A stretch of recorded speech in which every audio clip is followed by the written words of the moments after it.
ईश्वर चला रहा है, सब कुछ ईश्वर कर रहा है। मैं कुत्ते की तरह केवल अभिमान करता हूं। मेरी हालत उस जैसी है।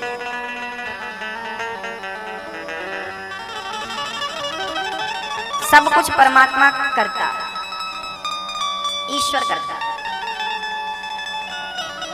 मैं श्वास ले रहा हूं तो क्या अपनी मर्जी से? श्वास वो चाहे तो अभी कट कर दे और श्वास पूरी, तो आप बैठे हैं, उठ भी नहीं पाएंगे। एक कदम बढ़ाया है और दूसरे के लिए आधा पांव उठ गया है, पूरा पांव नहीं उठा पाएंगे यदि वो चाह ले तो। उससे अधिक शक्तिमान, उससे बलवान कौन है सृष्टि में? जो परमात्मा हमें माँ के पेट में भूखा नहीं मरने दिया 9 महीने तक, वो क्या इस संसार में भूखा मरने देगा? उल्टा लटके थे हम माँ के गर्भ में, पांव ऊपर थे, सिर नीचे था, वहां मरने नहीं दिया, यहाँ भूखा मर। लोग कहते हैं कमाएंगे नहीं तो खाएंगे क्या? हमने कहा माँ के पेट में थे तो क्या कमाने जाते थे, तब भूखे मर गए। लोग कहा करते हैं कमाएंगे नहीं तो महाराज जी खाएंगे क्या? अरे भाई, जब तुम 5 साल के थे, अभी यहाँ जितने 5 साल के बच्चे बैठे हैं कौन सा काम करते हैं? एक भी भूखा मरा? कौन सा काम करते थे आप जब छोटे से थे? अरे गरीब का बच्चा हो या अमीर का बच्चा हो, कोई बालक काम नहीं करता, फिर भी किसी को भूखा मरने दिया परमात्मा ने। अरे माँ बाप कौन है? माँ बाप के रूप में भगवान ही हमारा पालन पोषण करते हैं। भक्तों, हमें सच्चाई को इस जन्म में शायद समझ पाए, पूरी जिंदगी में हम इस सच्चाई को नहीं जान पाते कि ये मेरी माँ कौन है, मेरा पिता कौन है, मेरे पास ये कौन है। आज मैं अपना चिंतन बता रहा हूँ। आज मैं सुबह पूजा करने बैठा तो जानते हो मेरे मन में ख्याल आया। मैं पूजा कर रहा था ठाकुर जी की, इनकी रोज सेवा में बैठता हूँ, और जब मैं पूजा कर रहा था तो मैं विचार कर रहा था, आंख बंद करके चिंतन कर रहा था कि प्रभु आप कहाँ हो। तब मैंने चिंतन किया और पाया कि प्रभु आप मेरे से दूर नहीं, मेरे करीब हो। कैसे महसूस किया? तब मुझे लगा कि मेरे साथ जितने लोग हैं ये कौन है? चाहे वो विप्रगण हो, पंडित जी लोग हो, या तो संगीत वाली टीम हो, या तो गाड़ी का सारथी हो, या तो आप श्रोता हो, या तो हमारी मैया जो कथा का आयोजन करवा रही हैं ये हो। ये कौन है? आज मैंने ध्यान से देखा, आज मैंने इस विषय पर चिंतन किया कि ये कौन लोग हैं, तो मैंने एक निष्कर्ष पर मैं पहुंचा। वो निष्कर्ष आपके समक्ष रखता हूँ। मेरी बात कहाँ तक सच है और कहाँ तक सच नहीं है वो आप डिसाइड करिएगा। जज आप हैं, डिसीजन दीजिएगा। मैं दलील अपनी रख रहा हूँ। मैंने चिंतन किया तो पाया कि जो परमात्मा मेरे सामने मूर्ति के रूप में है ना, वही परमात्मा हमारे साथ जब हमें प्यास लगती है ना तो हम पानी मांगते हैं, भैया जरा पानी देना, तो वो पानी देने वाला कौन होता है? वो पानी देने वाला भगवान ही है।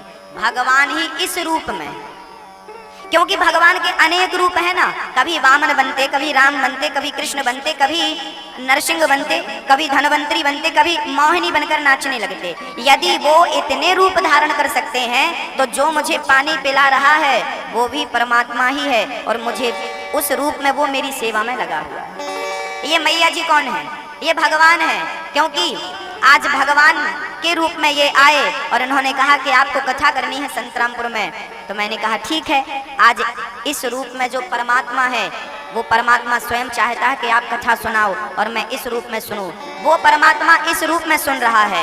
आप जितनी माताएं बैठी हैं, जितने पुरुष बैठे हैं, आप कौन है? बोलो परमात्मा ने आपको प्रेरणा दी होगी घर से कि चलो कथा का टाइम हो गया, चलो अब कथा में जाओ। आप भी प्रेरित होके आए हैं, आप भी प्रेरित होके आए हैं। तो कौन है आप? भगवान के भेजे हुए हैं। और सच कहें तो इस रूप में आप मेरे सामने जो बैठे हैं ना, मेरे को तो लग रहा है कि मेरे सामने श्रोता नहीं बल्कि भगवान ही बैठे हुए हैं। आप सभी भगवान हैं। सर्वम खलविदम ब्रह्मा, सब भगवान है। मैं अकेला क्या हूं? हमारे तबला वाले भाई तबला बजा रहे हैं, ढोलक वाले भाई ढोलक बजा रहे हैं, बैंजो वाले भाई बैंजो बजा रहे हैं। कौन है ये? बोले एक भगवान ही मेरी सेवा के लिए, मेरे सहयोग के लिए इस रूप में आए और कहते हैं चल मैं तेरा इस प्रकार से सहयोग करूंगा। ये लो, मुझे तबला वाला मिल गया, मुझे बैंजो बजाने वाले मिल गए, कीबोर्ड वाले मिल गए, मुझे श्रोता मिल गए, मुझे यजमान मिल गए, मुझे पंडित जी कौन है, भागवत जी का पाठ बोले आपके साथ में रहकर पूजा करूंगा। कौन है ये? बोले भगवान ही इस रूप में आए मेरा सहयोग करने के लिए। मैं अकेला कुछ नहीं हूँ, परमात्मा ही। मेरी माँ कौन है? बोले मेरी माँ जब मैं जन्म लूंगा तो दूध कौन पिलाएगा? मैं पड़ा नहीं रह जाऊंगा, दूध कौन पिलाएगा? मैंने गंदगी कर ली तो साफ कौन करेगा? मुझे प्यास लगी तो पानी कौन पिलाएगा? तो बोले भगवान माँ का रूप बनाकर और मेरा सहयोग करने के लिए माँ के रूप में प्रकट हो जाता है, मेरा पिता के रूप में प्रकट होता है, मेरा पालन करने के लिए। मुझे पढ़ाना लिखाना, मैं तो कमा नहीं सकता ना, तो मेरा पिता कमा कमा करके मेहनत नहीं तो मजदूरी करके जैसा भी हो, माँ बाप कमा कमा के और बच्चों को अच्छी परवरिश देते हैं। ये कौन है? बोले भगवान ही तो हमें अच्छा बनाने के लिए इस रूप में आए हैं। जिस कहीं भी देख लो, एक बार मैं रास्ता भटक गया तो मुझे रास्ता बताने के लिए कोई आया। मैंने पूछा भाई साहब फलानी जगह जाना, वो रास्ता कौन है? उस आधी रात में फलाना व्यक्ति आ गया। कौन था वो? भगवान को पता था कि ये रास्ता भटक गया, तो इस रूप में भगवान आए और रास्ता बता करके चले गए। यदि आपका नजरिया ऐसा है तो सब जगह सब में ईश्वर है, और नहीं है नजरिया तो फिर घूमते रहो पूरी जिंदगी, तीर्थ यात्रा करते रहो, कहाँ मिलेंगे भगवान आप? इंसान में भगवान को नहीं देख पाए, इंसान में ईश्वर को नहीं पहचान पाए, तो खोजते रहो भगवान को।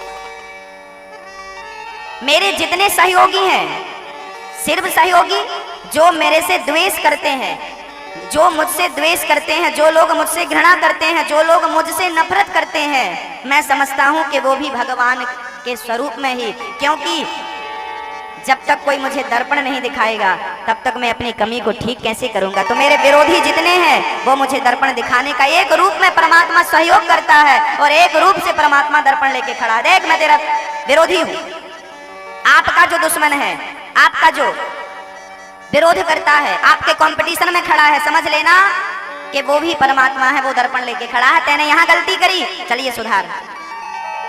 निंदक नियरे राखियो आंगन कुटी छवाय, बिन साबुन पानी बिन निर्मल करत स्वभाव। जो है जहां हम देख रहे हैं, जिसे हम देख रहे हैं। एक बार मैं डॉक्टर के पास गया, डॉक्टर ने हाथ पकड़ा, ये बीमारी है, गोली लिख के दे दी। मैंने समझ लिया कि मैं बीमार हूँ, मैं तकलीफ में हूँ, तो परमात्मा ही इस रूप में आए हैं और मेरा इलाज करके मुझे दवाई देकर मुझे स्वस्थ करना चाहते हैं। ये ईश्वर की सेवा। सब मैं सीय राम मैं सब जग जानी, करहूँ प्रणाम।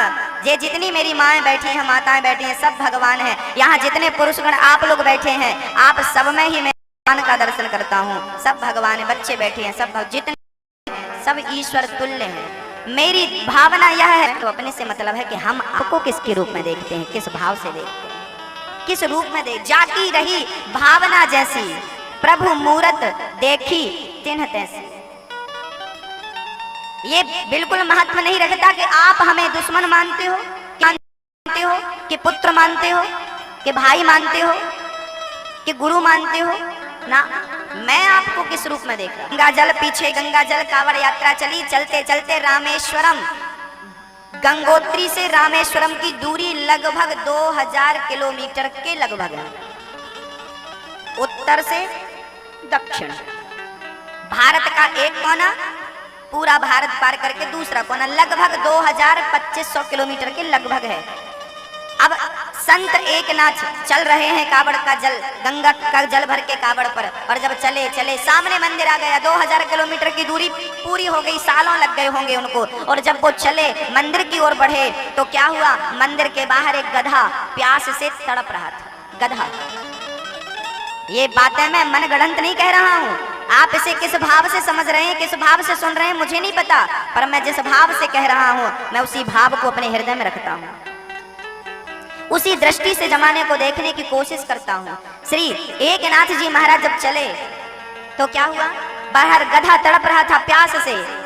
एकनाथ जी ने कावड़ का जल गधे के मुंह में डालना शुरू किया। पास के साधु जनों ने कहा पागल हो गया एकनाथ, इतनी दूर से यात्रा करी और भगवान रामेश्वरम तक पहुंचा, अरे शिवलिंग में जल डालेगा पुण्य मिलेगा, गधे को पानी पिला रहा, तेरा दिमाग खराब हो गया। तब एकनाथ जी ने कहा था कि आपके भगवान तो अंदर बैठे हैं, हमें तो इस गधे में ही हमारे शिव नजर आ गए, हमारे भगवान नजर आ गए। और जब गधे को पानी पिलाया तो वो गधा कोई नहीं, भगवान शिव ही गधे के रूप में पड़े थे, प्रकट हो गए। वाह, तूने मुझे इस रूप में भी पहचान लिया, इस रूप में भी पहचान लिया। हाँ भक्तों, सोना तो सोना होता है, सोने का रूप हजार होता है। ये अंगूठी है, ये अंगूठी है, इसमें भी सोना है। हमारी माताओं ने जो हार पहना है गले में, उसमें भी सोना है। देखो ना, उस सोने ने अंगूठी का रूप धारण कर लिया, उस सोने ने हार का रूप धारण कर लिया, उस सोने ने कान के बाले के रूप धारण कर लिया।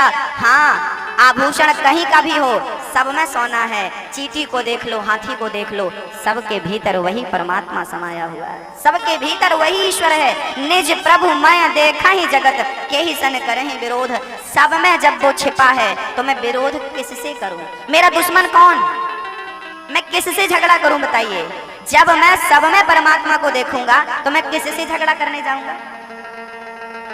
सब में वही तो छिपा है। भक्तों, सब कुछ करने वाला परमात्मा। एक सज्जन ने गीता पढ़ी, संत का नाम था मलूक। उन्होंने जब गीता पढ़ी तो गीता में एक श्लोक आता है, ये यथा माम प्रपद्यन्ते तांस तथैव भजाम्यहम्। इस श्लोक का अर्थ है कि भगवान कृष्ण गीता में कहते हैं कि सबका पालन मैं करता हूं, सबका भरण पोषण मैं करता हूं। तो एक भक्त ने जिद कर ली, कन्हैया यदि तुम सबका पालन करते हो तो थाली मेरे सामने आकर रख जाएगी, पर खाना तो मुझे ही पड़ता है, क्या आप खिलाओगे? आज उस भक्त ने जिद कर ली कि देखता हूं तुम्हारी ये बात कितनी सच है, और उसने मन में ठान लिया आज मैं अपने हाथ से नहीं खाऊंगा, देखता हूं तुम मुझे खिलाते हो कि नहीं। और वो इस भाव से जंगल में चला गया, एक बड़े से पेड़ के ऊपर चढ़ गया, दिन भर पेड़ पर बैठा रहा। आज उसने कुछ नहीं खाया। जब शाम हुई फिर भी उस तक कोई नहीं पहुंचा, कोई नहीं आया। रात हो गई, देखता हूं भगवान कैसे खिलाते हैं। उस पेड़ पर पके पके फल लगे थे पर उसने खाया नहीं। देखता हूं तुम कैसे खिलाते हो, क्या तुम खिलाते हो? भाई थाली सामने रखी है, खाना तो हमको ही पड़ता है ना, क्या भगवान खिलाएगा? उस भक्त ने कहा देखता हूं तुम खिलाते हो कि नहीं। मैं आपसे कह दूं यदि विश्वास है तो आप मत खाइए, आपको खिलाने वाले के रूप में वो आएंगे और खिलाएंगे किसी ना किसी रूप में। अब देखना, मलूक जी पेड़ पर चढ़े थे, रात के 10:30 और 11 बजे गांव से चोरी करके 4 चोर उसी पेड़ के नीचे आकर बैठ गए। चोरों ने बंटवारा किया, और जब बंटवारा करने बैठे तो सोना चांदी वो पैसे का बंटवारा कर रहे थे। उन्हीं चोरों के पोटरी में कुछ उन्हें अलग सा दिखा, एक पोटरी दिखी, उसे खोलकर देखा तो उसमें रोटी और अचार था। चोरों ने कहा क्यों? सोना चुराते चुराते तुमने रोटी भी चुरा ली? भाई ये किसने चुराया? एक चोर कहता ना, हमें भूख लगी थी पर हम तो वहां चोरी कर रहे थे, वहां खाने बैठते ना तो समय लग जाता, तो हमें भूख लगी थी तो हम रोटी वहां रखी थी, अचार तो हम नहीं बांध लिया। चोरों ने कहा चलो 2-2 रोटी खा लो। एक चोर बोला सावधान, हो सकता है किसी ने रोटी में जहर मिलाकर रखा हो हमारे लिए, हम लोग खाएं बेहोश हो जाएंगे, गांव के लोग हमें पकड़ लें। हाँ, हो सकता है किसी की चतुराई हो और हमें छिप करके कोई देख रहा हो। देखो चोरों के मन में अकस्मात ख्याल आया कि हमें छिपकर कोई देख रहा है, और चोरों ने जब चारों तरफ मुआयना किया तो कोई नजर नहीं आया, पर जब टॉर्च ऊपर मारी ना तो मलूक जी बैठे थे चुपचाप। ओहो ये बैठा है, लगता है इसने रोटी में जहर जरूर मिलाया होगा, हमें पकड़ने की गांव वालों ने साजिश रची है। सबने अपने अपने घर में रोटी खोल खोल के रखी है और रोटियों में जहर मिला के रखा है। ए उतर। मलूक जी बोले मैं नहीं उतरने वाला।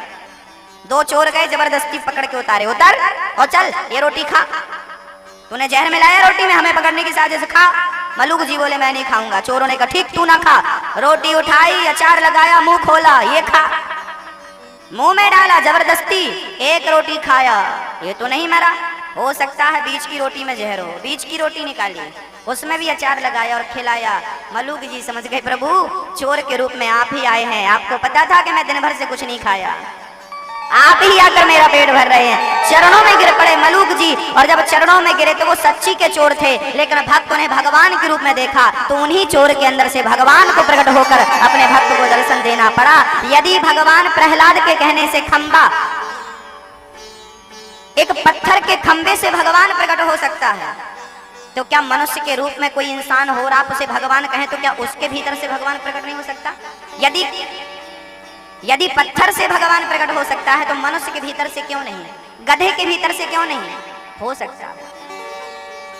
उन मलूक दास जी ने फिर एक दोहा गाया, अजगर करे न चाकरी, पंछी करे न काम, दास मलूक का कह गए सबके दाता राम। सबके दाता राम है, सबका पालनहार भगवान है। हम कभी ना सोचें कि हम कुछ कर रहे हैं, हमारे जैसे कितने आए कितने चले गए। यहाँ एक प्रश्न खड़ा होगा आपके दिमाग में, मैं उसका समाधान जरूर कर दूं, कहीं आप रॉन्ग ना चले जाएं, इसलिए मैं इसका समाधान जरूर कर दूं। मैंने बार बार कहा है कि सब कुछ भगवान करता है। अब आपके दिमाग में एक बात चल रही होगी कि सब कुछ भगवान करता है तो क्या चोर चोरी करता है तो क्या भगवान की मर्जी से करता है? किसी आदमी का कोई अपहरण करता है, आज हमारे देश में छोटी छोटी बच्चियों के साथ घटनाएं घट जाती हैं, दुर्व्यवहार हो जाता है, तो क्या ये सारी चीज ईश्वर की मर्जी से हो रही है? यदि सब कुछ परमात्मा की मर्जी से हो रहा है तो चोर चोरी करता है तो क्या भगवान की मर्जी से? आजकल बेटा अपने माँ बाप को मारते हैं तो क्या इसमें भी भगवान की मर्जी है? इस पर मैं थोड़ा सा प्रकाश डालना चाहता हूँ। इसमें ईश्वर की क्या भूमिका है और क्या भूमिका नहीं है वो समझ लीजिए। ये बात कहाँ तक सच है और कहाँ तक मिथ्या है, आपका पूरा समाधान इस बात का मैं करूंगा एक उदाहरण से। देखिए, ये संसार जो है ना, ये परमात्मा की मर्जी से चलता है, लेकिन एक बात समझने की है। एक गाड़ी का मालिक था, एक आदमी, आपकी एक गाड़ी है, उदाहरण आपकी एक 4 व्हीलर गाड़ी है 4 चक्के की, आपका एक ड्राइवर है, आपने ड्राइवर से कहा गाड़ी ले जाओ बड़ोदरा और फिर वहां से ले आना, ये काम करके ले आना। ड्राइवर गया गाड़ी लेकर बड़ोदरा, ले आया। आप कहते हैं तो गाड़ी चलती है, आपकी मर्जी से गाड़ी गई ना बड़ोदरा, आप कहते हैं गाड़ी फलानी जगह ले जाना है तो ड्राइवर ले जाता है। ड्राइवर आपकी आज्ञा के बिना गाड़ी नहीं चलाता, सही बात है। आप कहेंगे तो बड़ोदरा ले जाएगा, आप कहेंगे तो अहमदाबाद ले जाएगा, आप कहेंगे तो संतरामपुर में खड़ी है। आपकी मर्जी के बिना गाड़ी नहीं चलती। लेकिन जब गाड़ी को ड्राइवर चला रहा था और गाड़ी गड्ढे में गिर गई, किसी गहरी खाई में गिर गई, तो अब बताइए, गाड़ी तो मालिक की मर्जी से चल रही थी, तो क्या गड्ढे में गिर गई, खाई में गिर गई, तो क्या इसमें मालिक की गलती है? बताइए, उत्तर आप दीजिए, किसकी गलती है? इसमें मालिक का कोई रोल है? इसमें मालिक की गलती है? मालिक को पकड़ोगे ना। गाड़ी तो मालिक की मर्जी से चलती है, जहां कहता है वहां गाड़ी जाती है, लेकिन गाड़ी गड्ढे में गिर गई, इसमें मालिक जिम्मेदार नहीं, इसमें तो उस गाड़ी का जो ड्राइवर है वो जिम्मेदार है। बात समझ में आ गई? कौन जिम्मेदार है? मैं गलत तो नहीं कह रहा हूं? जिम्मेदार कौन है? ड्राइवर जिम्मेदार है। ऐसे ही संसार तो भगवान की मर्जी से चलता है, लेकिन हमारे मन में जब बुरे ख्याल आते हैं तो उन बुरे ख्यालों का जिम्मेदार परमात्मा नहीं, उन बुरे विचारों का, उन बुरे कर्मों के जिम्मेदार हम स्वयं, हमारा मन होता है, क्योंकि हमारा मन हमारा ड्राइवर है। हमारी 10 इंद्रियों को संचालित करने वाला हमारा मन है। हमारी 10 इंद्रियां होती हैं, 5 ज्ञान इंद्री प्लस 5 कर्मेंद्री। जिनसे ज्ञान होता है उन्हें ज्ञान इंद्री कहते हैं, जिनसे कर्म होता है उनको कर्मेंद्री कहते हैं। ज्ञान इंद्री कौन? आंख देखने का, रूप का बोध होता है, कान से सुनने का, शब्द का बोध होता है, नासिका नाक से गंध का बोध होता है, त्वचा से स्पर्श का बोध होता है, और रसना से स्वाद का, जिह्वा से स्वाद का। ये 5 ज्ञानेंद्रियां हैं, इनसे ज्ञान होता है। शब्द, स्पर्श, रूप, रस और गंध, ये पदार्थ हैं। और 5 कर्मेंद्रिय हैं, जिनसे हम कर्म करते हैं। हाथ से कर्म करते हैं लेने देने का, पांव से कर्म करते हैं चलने फिरने का, मुंह से कर्म करते हैं बोलने बतलाने का, और 3 गुप्त इंद्रियां हैं, मूत्र द्वार और मल द्वार, मलमूत्र त्यागते हैं, ये भी हम कर्म करते हैं। ये टोटल 5 कर्मेंद्रियां। तो 5 ज्ञानेंद्रिय प्लस 5 कर्मेंद्रिय, ये किसकी मर्जी से चलती हैं? ये मन की मर्जी से चलती है। मन कहता है इसे देख लो, देखने लगे। मन कहता है ये गाना नहीं, आप मोबाइल पर गाना सुन रहे हैं यूट्यूब पर, नहीं ये वाला नहीं, ये जरा नीचे वाला लगाओ। ये कौन कह रहा है? ये मन कह रहा ना कि ये वाला नहीं, ये वाला मन कह रहा ना। तो आपकी इंद्री को कौन संचालित कर रहा है? मन चला रहा है। हाँ, ये बहुत कठिन विषय है, आप जितना समझें बस उतना ही समझें, अधिक मगज लगाएंगे तो कुछ भी समझ में नहीं आएगा। हमारी इंद्रियों का मालिक है मन, मन के ऊपर होती है बुद्धि, बुद्धि के ऊपर होता है विवेक, विवेक के ऊपर होती है आत्मा, और आत्मा के ऊपर होता है परमात्मा। अपनी आत्मा को परमात्मा से मिला देना ही जीवात्मा परमात्मा का मिलन है। शरीर बहुत बड़ी गणित है, इसमें भी बहुत कुछ है जानने और समझने लायक। कंप्यूटर सीखने वाला कंप्यूटर सीखता है, हाँ, महीना लगता है, साल लगता है, 2 साल लगता है, वो तो फिर भी 2 साल में समझ में आ जाता है, पर पूरी जिंदगी हो जाती है, कई जन्म हो जाते हैं, ये शरीर समझ में नहीं आता, ये मन समझ में नहीं आता, ये इंद्रियां समझ में नहीं आती। हाँ, विषय बड़ा अद्भुत है। आप तो बस इतना जानिए कि ईश्वर सब कुछ करता है, सब कुछ करता है, लेकिन हम बुरे काम करते हैं, उसमें हमारा परमात्मा जिम्मेदार नहीं होता। हमारी अपनी इंद्रियां, हमारी अपनी बुद्धि, हमारा अपना मन। अब बताइए, एक माँ बाप ने अपने बच्चे को पढ़ा लिखा करके खड़ा कर दिया, अब उसके बाद देखो देखो देखो वहां पर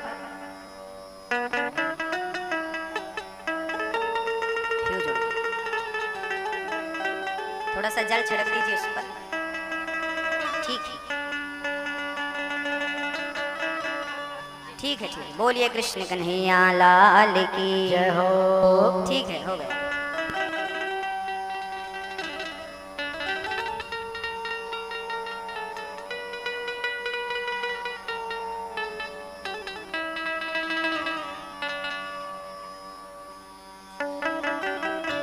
बैठ जाइए, हो गया।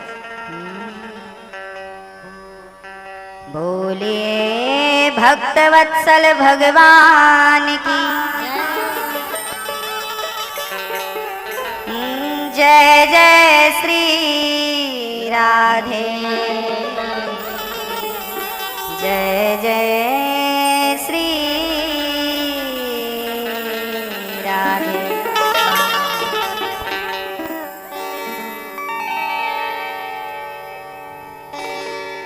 भगवान ने दिव्य लीला रची है।